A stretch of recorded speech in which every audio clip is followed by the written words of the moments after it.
여호와께서 만국을 벌할 날이 가까웠나니 내가 행한 대로 너도 받을 것인즉 내가 행한 것이 내 머리로 돌아갈 것이라. 너희가 내 성산에서 마신 것 같이 만국일이 항상 마시리니 곧 마시고 삼켜서 본래 없던 것 같이 되리라. 오직 시온산에서 피할 자가 있으리니 그 산이 거룩할 것이요 야곱 족속은 자기 기업을 누릴 것이며 야곱 족속은 불이 될 것이며 요셉 족속은 불꽃이 될 것이요 에서 족속은 지푸라기가 될 것이라. 그들이 그들 위에 붙어서 그들을 불사를 것인즉 에서 족속에 남은 자가 없으리니 여호와께서 말씀하셨습니다. 그들이 네겝과 에서의 산과 평지와 블레셋을 얻을 것이요 또 그들이 에브라임의 들과 사마리아의 들을 얻을 것이며 베냐민은 길앗을 얻을 것이며 사로잡혔던 이스라엘의 많은 자손은 가나안 사람에게 속한 이 땅을 사르밧까지 얻을 것이며 예루살렘에서 사로잡혔던 자들 곧 스바랏에 있는 자들은 네겝의 성읍들을 얻을 것이니라. 구원받은 자들이 시온산에 올라와서 에서의 산을 심판하리니 나라가 여호와께 속하리라.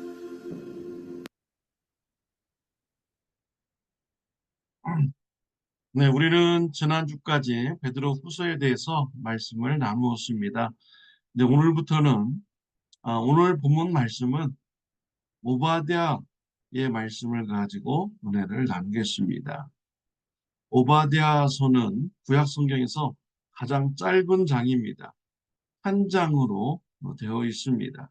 그래서 오바댜서를 찾으라고 하면은 힘들게 찾으시는 분들이 많이 있습니다.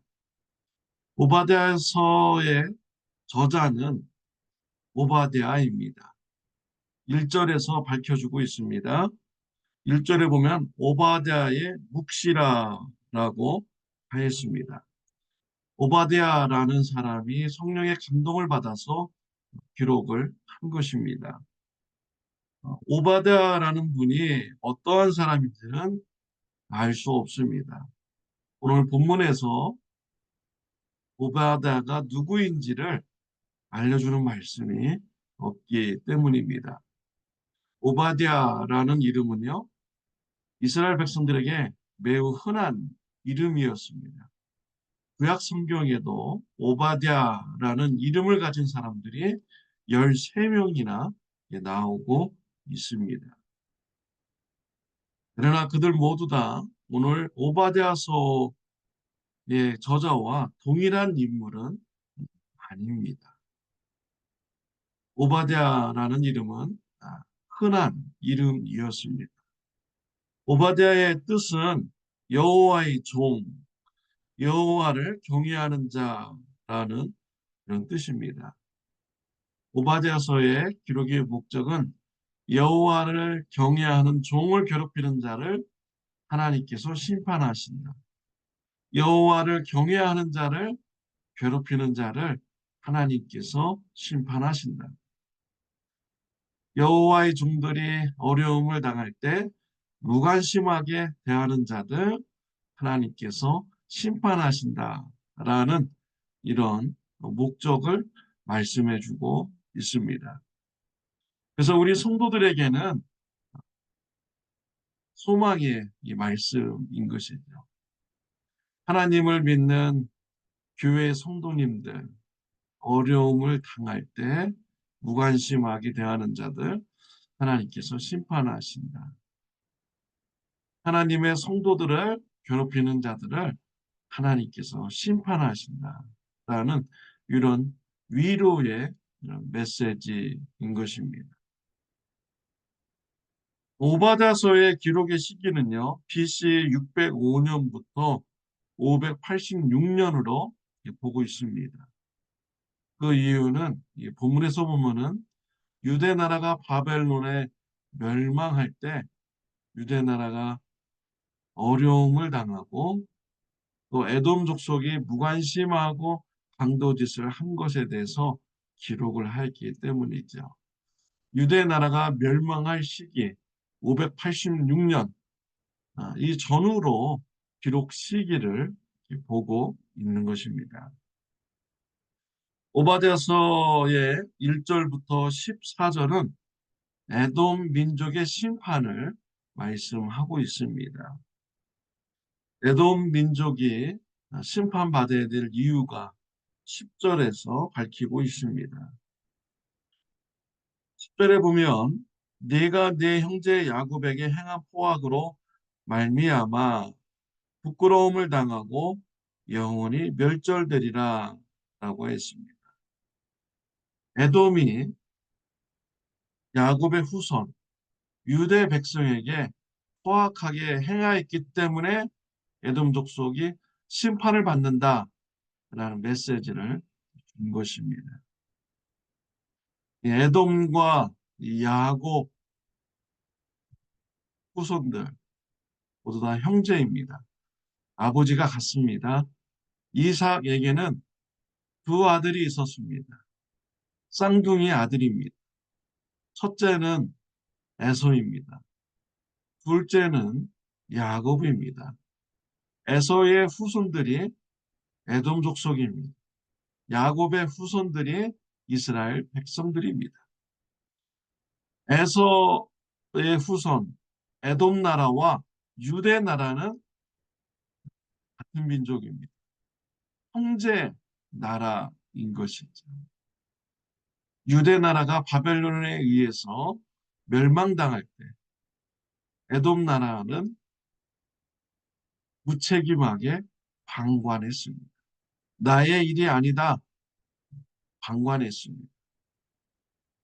오히려 학대하였습니다. 포악하게 굴었습니다.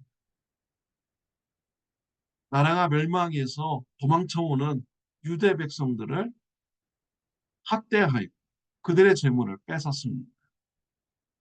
또 멸망당한 유대 나라에 들어가서 강도짓을 했습니다. 형제 국가인데 무관심하게 굴다가 포악하게 굴다가 강도짓을 한 것입니다. 하나님께서는 그들이 행한 대로 심판하신다라고 말씀을 주셨습니다.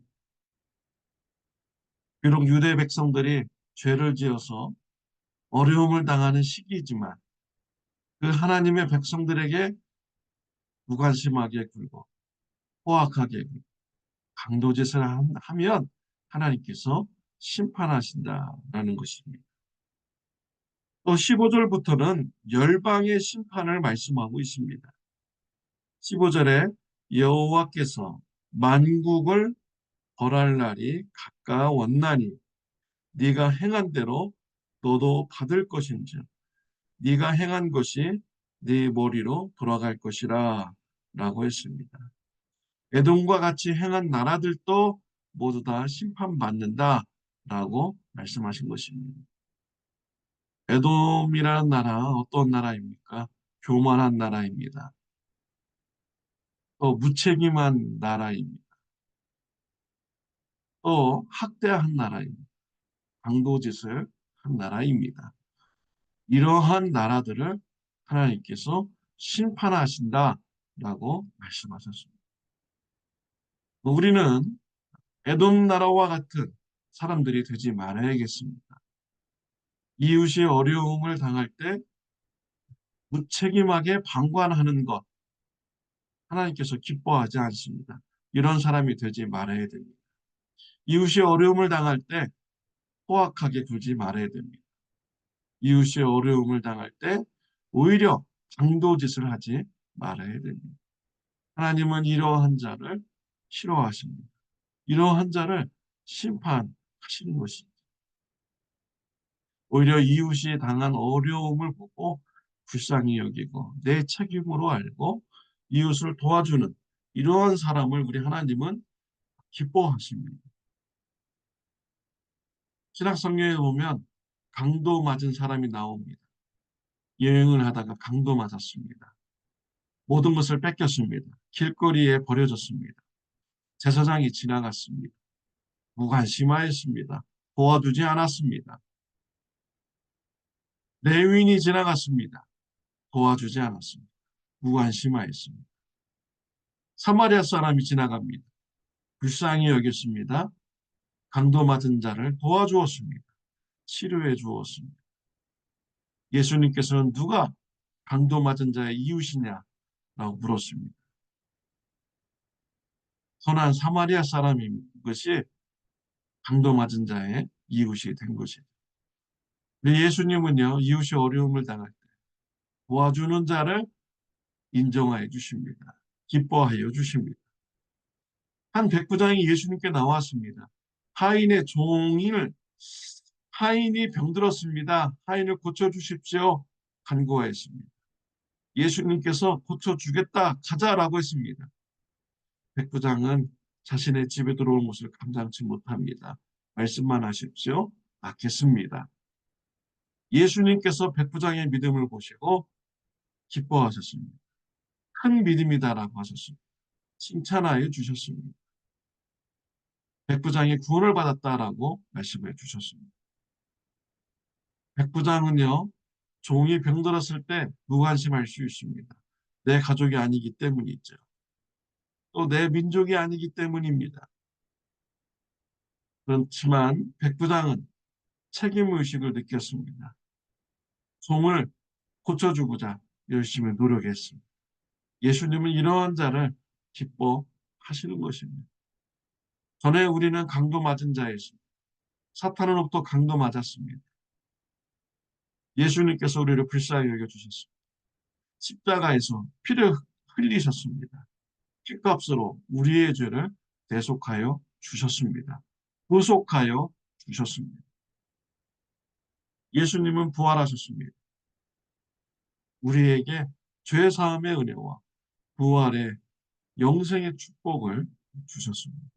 믿는 자는 죄사함 받고 영생을 누리는 축복을 받게 하여 주십니다. 강도 맞은 우리를 예수님은 무책임하게 바라보지 않으셨습니다. 도와주셨습니다. 구원을 우리에게 주셨습니다. 강도 맞은 자를 도와주시는 예수님을 닮아가는 저와 여러분들이 되시길 바랍니다. 가족들이 어렵고 이웃들이 어렵고 성도님들이 어려울 때 내일이 아니다 라고 방관하지 마시길 바랍니다. 도와주시기 바랍니다. 하나님이 기뻐하십니다. 예수님을 닮아가는 삶인 것입니다.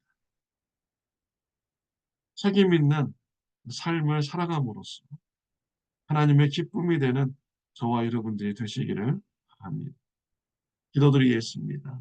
하나님 아버지 감사합니다. 예수님을 닮아가는 삶이 무엇인지 바라보게 해주시니 감사합니다. 은혜 받은 자로서 예수님을 닮아 어려움을 당하는 사람들을 볼 때 책임의식을 가지고 도와주는 자가 되게 하여 주옵소서. 예수님의 이름으로 기도드렸습니다. 아멘. 어려운 자를 볼 때 책임의식을 가지고 도와주는 하루가 되시기를 바랍니다.